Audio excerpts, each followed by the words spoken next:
Welcome to 13 on Thursday, 13 minutes of micro-learning. Hello, I'm Carla Brondo, CEO of Workplace Power Institute and founder of the Discretionary Effort Leadership Initiative. You may be wondering, what is discretionary effort? This webinar is an introduction to the concepts of discretionary effort leadership and how it can change your company culture, your positioning in a chaotic 21st century marketplace, and your profit margins, which we're all interested in that. The content of this webinar is based on the book, How to Earn the Gift of Discretionary Effort. Douglas Ross and I researched How to Earn the Gift for 5 years, and I'm proud to offer the basic concepts to you today.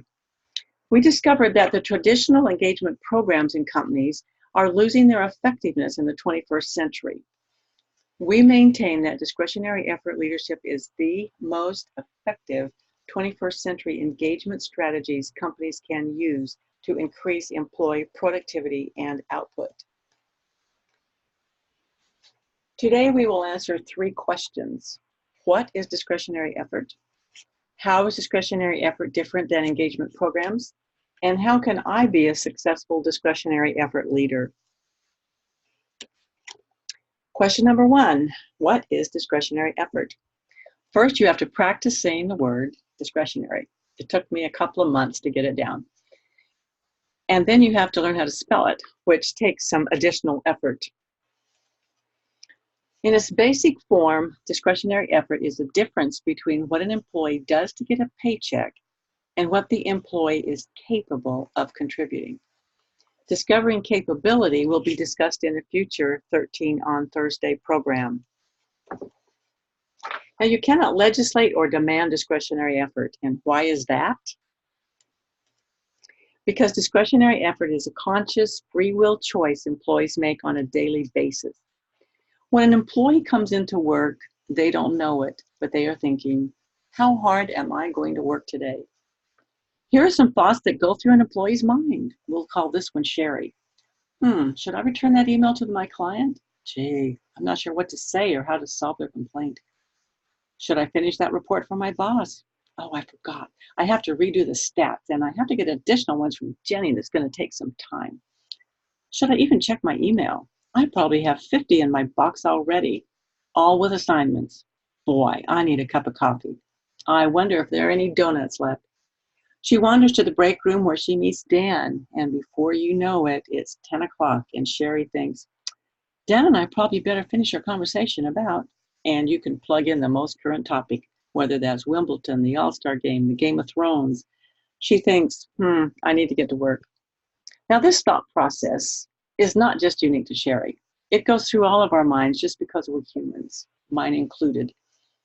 But these thoughts make us less productive than we could be. A discretionary effort leader creates an environment where employees are productive on a daily basis. In a future 13 on Thursday, we'll address productivity tips and how to create a productive environment. But now let's answer the next question. How is discretionary effort different than engagement programs? This is a good question because the art of getting employees to give discretionary effort is to engage them in a variety of ways. But discretionary effort engagement is very different than engagement programs. Notice that I'm saying programs, not engagement. Engagement programs involve incentives such as trips, award catalogs, achievement plaques, and etc. You don't have to work very long in corporate America before you are offered one of these incentives. As I researched the topic, I found this site, Terry Berry. They have a great site and offer a wonderful online catalog.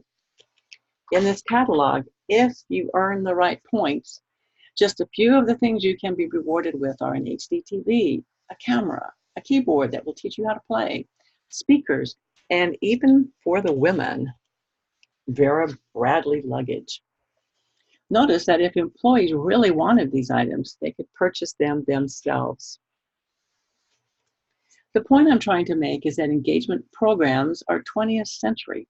They are extrinsic motivation. These programs are about incentives, money incentives, and we know that money runs low and runs out. It's about things. So incentive award and programs grew out of the 20th century need to spur employees to greater productivity. But here are some ways that companies apply extrinsic motivators.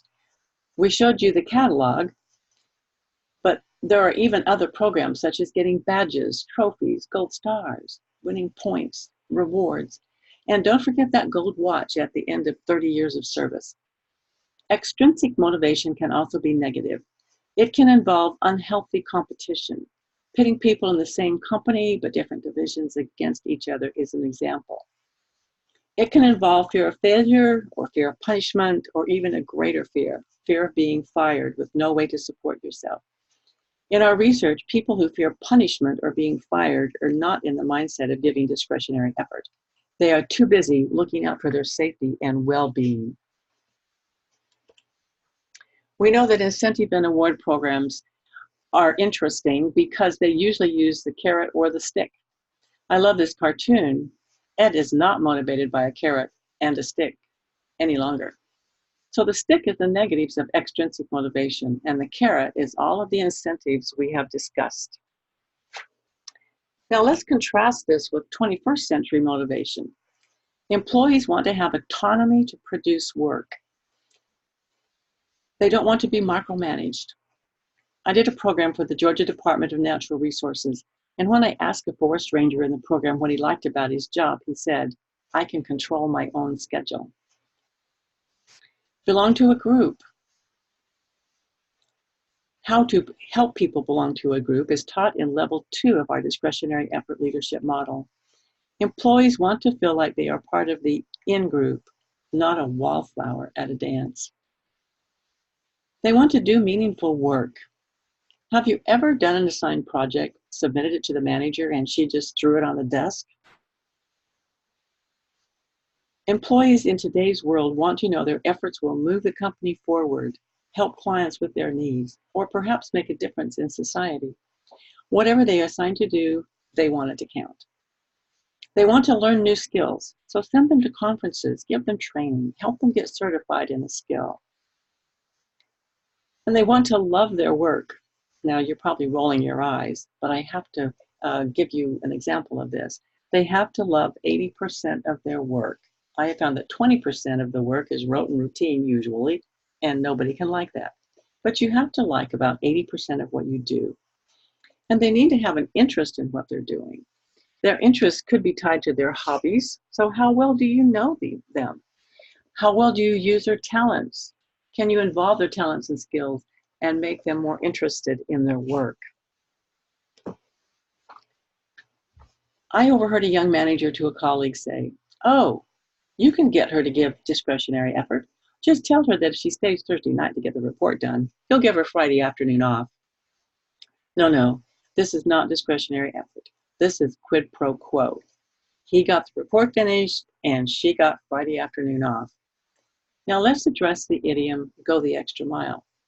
People often think that going the extra mile is giving discretionary effort.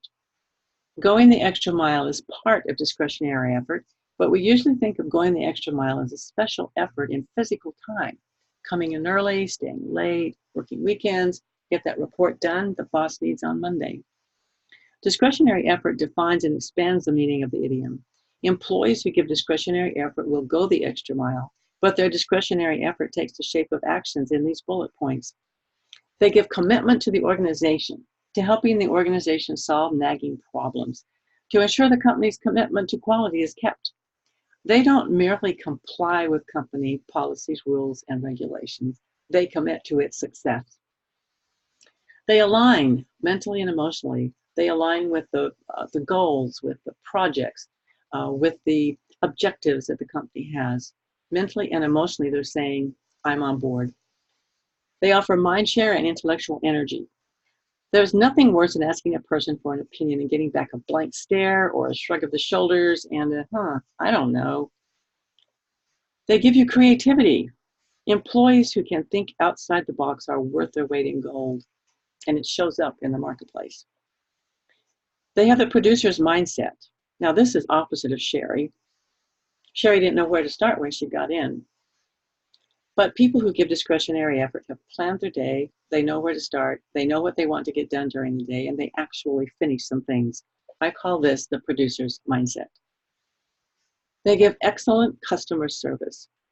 Several years ago, I did a program in Rockville, Maryland, and halfway to the Dulles airport, I realized I'd left the cord to my computer at my client's. I was on my way to a 2-day conference, and I had to have that cord. I turned around, retrieved the cord, and arrived at the airport late, very late. The Delta employee who checked me in realized which flight I was on and said, "Oh, you've got to make that flight. It's the last one out to Chicago." He alerted the agents at the gate, grabbed my carry-on, took me through a special security line, and literally ran with me to the gate. I was the last passenger to board, and as the door slammed shut behind my back, I slumped into my seat, way out of breath. I'm not sure I could do that today, but I was grateful for the customer service at that time. Now, question number 3, can I be a successful discretionary effort leader? It's not just a myth, but a proven fact that employees don't leave companies, they leave managers. A recent alert from Gartner, the world's leading research and advisory company, says that employee confidence in the economy is strong, while discretionary effort is on the decline. This is not rocket science. If the economy is good and you can look for another job and you didn't like your manager, wouldn't you stop giving discretionary effort? Yes.